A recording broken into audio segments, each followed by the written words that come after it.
కార్యక్రమం మనం యాక్చువల్‌గా మౌనాన్ని ఉద్దేశించుకొని చేస్తున్నాం. సో, మౌనం కోసం బాబా ఏం చెప్పారో కొన్ని విషయాలు చూద్దాం. జూలై 10థ్ మెహర్ బాబా ప్రేమికులందరికీ చాలా పవిత్రమైన రోజు. 1925 జూలై 10థ్ నుండి బాబా మౌనం ప్రారంభించారు. జూలై 10థ్‌న బాబా ప్రేమికులందరూ బాబా నామాన్ని స్మరిస్తూ మౌనంగా ఉంటారు. చాలామంది బాబా ప్రేమికులు ఆ రోజున బాబా సమక్షంలో గడిపేలా బాబా సమాధి అహ్మద్‌నగర్ జిల్లాలోని మెహరాబాద్‌లో ఉన్న ఆ ప్లేసుకు వెళ్తూ ఉంటారు. కొన్ని లక్షల మంది బాబా ప్రేమికులు ఆ రోజున కఠినమైన మౌనంలో ఉంటారు. ఇదిలా ఉండగా బాబా ప్రేమికులకు ఇచ్చిన ఆదేశం మెహర్ బాబా 1925 జూలై 10థ్ నుంచి మౌనం ఉన్నారు.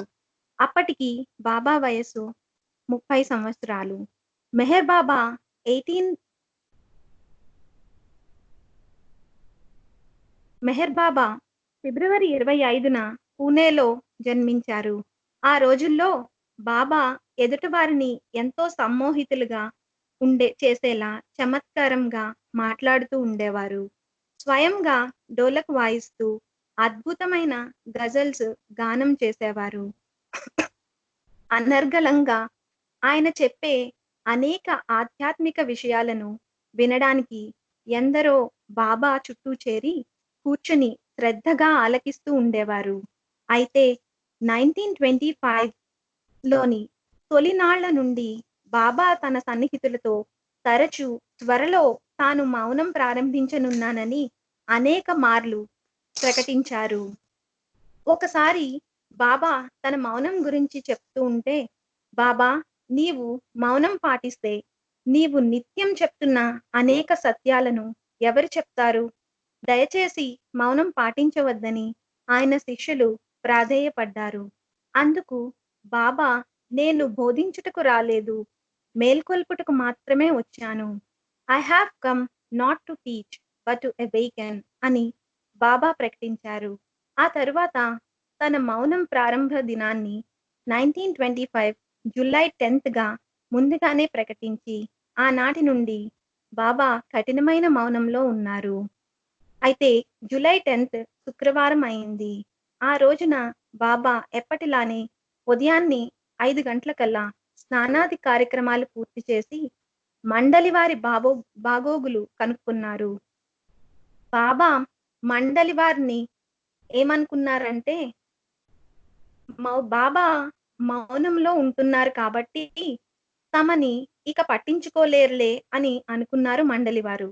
అయితే వారి ఆలోచనలకు వ్యతిరేకంగా బాబా ఎప్పటిలాగనే అందరినీ పేరు పేరున పలకరించారు. వారేం చేస్తున్నది వాకబ్ చేశారు. స్కూల్ పిల్లల నుండి టీచర్లు పాఠాల గురించి, పిల్లల ఆరోగ్యం గురించి, మండలి వారికి అప్పచెప్పిన పనుల గురించి, ఇలా ఒకటేమిటి నిత్యం బాబా వేసే ప్రశ్నల్లో ఎలాంటి మార్పు లేదు. మార్పు ఎటొచ్చి ఈవేళ బాబా మౌనంగా కాగితంపై రాసి అడిగారు. ఇలా మొదలైన అవతారుని మౌనం ఆయన భౌతిక శరీరం త్యాగం చేసేదాకా కొనసాగింది. మౌనంగానే బాబా 13 సార్లు విదేశీ ప్రయాణాలు చేశారు. భగవద్వచనం, శూన్యం సర్వం అనేక ప్రవచనాల గ్రంథస్థం చేశారు. బాబా తన మౌనం గురించి పలు సందర్భాలలో ప్రస్తావిస్తూ, "నేనెప్పుడూ మౌనంగా లేను. మీ హృదయాంతరాలలో నేను నిరంతరం మాట్లాడుతూనే ఉన్నాను.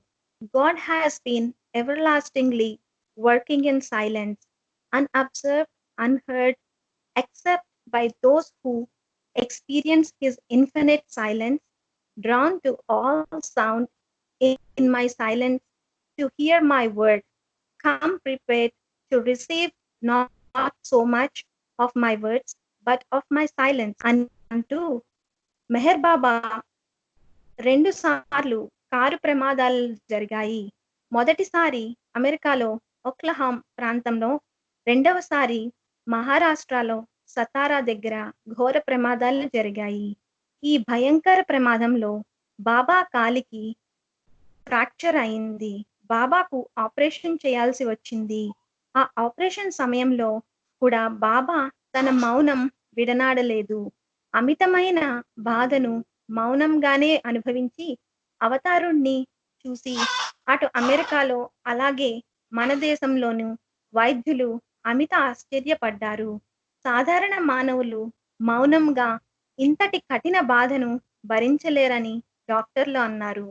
1925 నుంచి 1954 దాకా బాబా అక్షర పలకం సహాయంతో తన మౌనాన్ని కొనసాగించారు.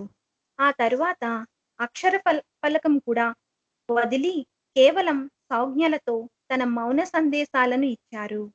బాబా మండలి సభ్యులలో మెహర్ బాబాకు అత్యంత సన్నిహితుడైన ఈరజ్ బాబా మౌనం గురించి ప్రస్తావిస్తూ, మండలి సభ్యులు కూడా బాబా మౌనం ఎప్పుడు విరమిస్తారు అని తరచూ అడిగేవారం అన్నారు. అయితే నైన్ 1954లో ఒకసారి ఇలానే అడిగేసరికి అకస్మాత్తుగా రేపటి నుండి నేనిక ఈ అక్షర ఫలకం కూడా ఉపయోగించనన్నారు బాబా. మేమైతే బాబా మౌన విరమణ చేయబోతున్నారేమో అనుకున్నాం. కానీ అలా జరగలేదు.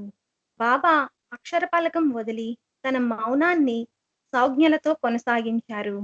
ధీరజ్ ఏమన్నారంటే, all he would say referring to his silence was what a binding it is, but it was a binding with a purpose. For our sake, my silence must break. There is no escape for it. I shall not lay down my body until I have given the word to the world. Things that are real are always given and received in silence. అయితే బాబా మౌనాన్ని ఎందుకు ప్రారంభించారు? మౌన విరమణ ఎప్పుడు చేస్తారు? ఇలా బాబా మౌనంకు సంబంధించి అవతారుణ్ణే నేరుగా ప్రశ్నించారు. 1930లో బాబా విదేశీ పర్యటనలో కూడా ఎందరో విదేశీయులు అండ్ పత్రికా విలేకరులు తరచూ బాబా మౌన విరమణ గురించి గుచ్చి ప్రశ్నించారు. వీరందరి ప్రశ్నలకు బాబా సమాధానంగా మెహర్ బాబా ఆంధ్ర పర్యటనలో జరిగిన ఒక సంఘటనను ఈరోజు ఇలా చెప్పారు. ఆంధ్ర పర్యటనలో మెహర్ బాబా ఆంధ్ర పర్యటనకై వచ్చినప్పుడు జరిగిన సంఘటన ఇది. బాబా దర్శనార్థం ఎందరో స్థానికులు బారులు తీరి ఉన్నారు. వారిలో కొంతమంది తమ గోడు బాబాకు వినిపించుకోవాలని, కొందరైతే బాబా మౌనం గురించి అడిగి తెలుసుకోవాలని, మౌనంపై బాబాని ప్రశ్నించాలని, ఇలా ఒక్కొక్కరికి ఒక్కొక్క రీతి అన్నట్లు బాబా నుండి తగిన సమాధానం పొందాలని వారి ఆలోచనలు ఉన్నాయి. ఇదిలా ఉంటే బాబా మాలో ఒకరి చేత మైక్‌లో అనౌన్స్ చేశారు. అదేంటి అంటే, ఎవరికైతే సందేహాలు, సమస్యలు మరి ఇతర విషయాల గురించి బాబాని అడగదలుచుకున్నారో వారందరూ కూడా ఆ విషయాలన్నిటినీ ఒక పేపర్‌పై రాసి ఇవ్వమని మైక్‌లో విజ్ఞప్తి చేశాం. తమ ప్రశ్న లేదా సమస్యతో పాటు వారి వారి పోస్టల్ అడ్రెస్‌లు కూడా ఇస్తే వారి చిరునామాకు తగిన సమాధానం పంపుతామని ఇది బాబా ఆదేశంగా ప్రకటించారు. తెలుగువారు చైతన్యశీలురు కదా! ఎందరో స్థానికులు తమ సమస్యలను, అనుమానాలను ఇతర కాగితాలపై రాసి ఇచ్చారు. అమీర్పూర్ బాబా ప్రేమికుడు పుకార్జీని స్థానికులు బాబా కోసం ఇవ్వమని ఉన్న చీటీలను, కాగితాలను అందుకునే బాధ్యత బాబా అప్పగించారు. మెహరాబాద్‌కు తిరిగి వెళ్ళగానే బాబా పుకార్‌ని పిలిచి ఆంధ్ర పర్యటనలో అందుకున్న కాగితాలు తీసుకురమ్మన్నారు. సమాధానాలు పంపాలి కదా మరి అన్నారు. పుకార్జీ బాబాతో ఏమన్నారో తెలుసా అండి? బాబా, నా దగ్గర ఆంధ్రాలో అక్కడ వారిచ్చిన కాగితాలు ఏమీ లేవని చెప్పారు. ముందుగా చాలా మంది వారి సమస్యలు రాసి వారి అడ్రెస్‌లతో సహా ఇచ్చారు. అయితే కొందరు కొన్ని గంటల్లో, మరికొందరు ఆ మర్నాడు వచ్చి వారిచ్చిన కాగితాలను తీసుకొని మాకు సమాధానం బాబా నుండి దొరికిపోయిందని చెప్పి ఎవరి కాగితాలు వాళ్ళు తీసుకొని వెళ్ళిపోయారు. పుకార్ బాబాకు చెప్పారు. ప్రస్తుతం తన దగ్గర ఆంధ్ర పర్యటనలో అక్కడ వారిచ్చిన కాగితాలేమీ లేవని అన్నారు. బాబా కూడా ఏమీ జరగనట్లు ఓహో! అలాగా అని నవ్వుతూ మాకేసి చూసారు. అవతారుడు ఎన్నడూ మౌనంగా లేడు. ఆయన నిరంతరం తన వారందరితో నేరుగా మాట్లాడుతూనే ఉన్నారని ఈరోజు బాబా మౌనంపై ఈ విధంగా చెప్పారు. జూలై 10థ్ మ జూలై 10థ్‌న మౌనం పాటించాల్సిందేనా అన్న విషయంపై ఈరోజు ఈ విధంగా చెప్పారు.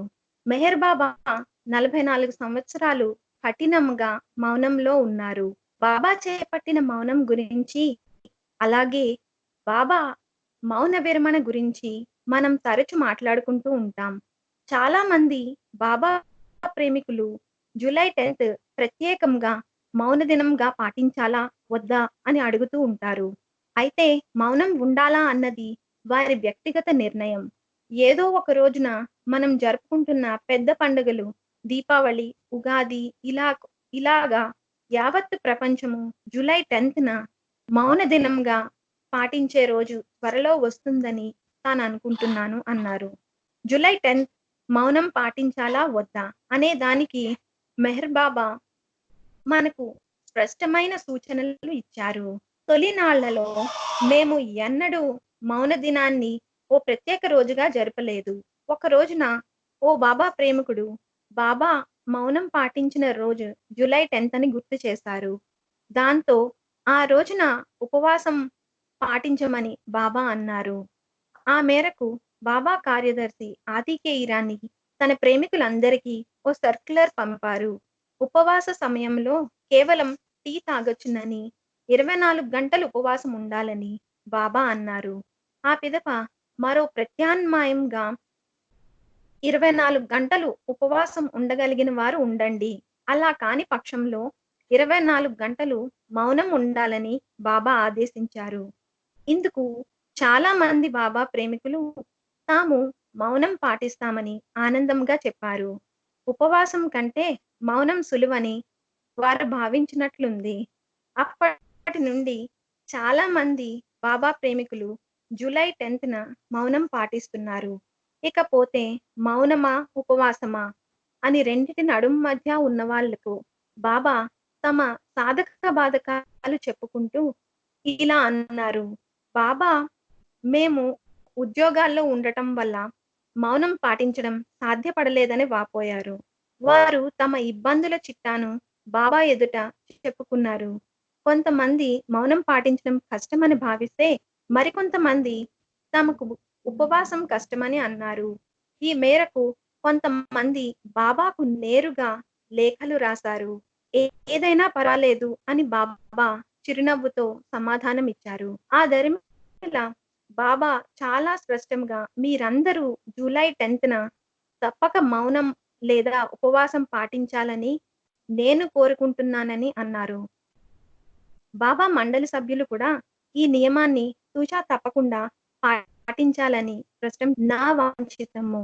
ఇది తన కోరికని బాబా అన్నారు.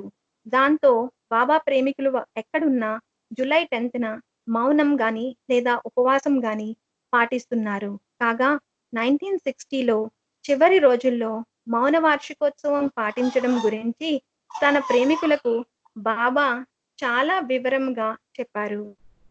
ఎన్నో సంవత్సరాలుగా తాను మౌనం పాటిస్తున్నానన్నారు. ఈ కార్యక్రమంలోని తన ప్రేమికులందరూ ఏడాదిలో ఒక్క రోజైనా మౌనం పాటించాలని, ఇందుకు ఎవరికీ ఎలాంటి మినహాయింపు ఉండదని స్పష్టమైన ఆదేశాలు ఇచ్చారు. ఆ మాదిరిగానే నేడు మనందరం జూలై 10థ్‌న మౌనం పాటించేలా అది తన బహుమతిగా మనకి బాబా ఈ అవకాశం ఇచ్చారు.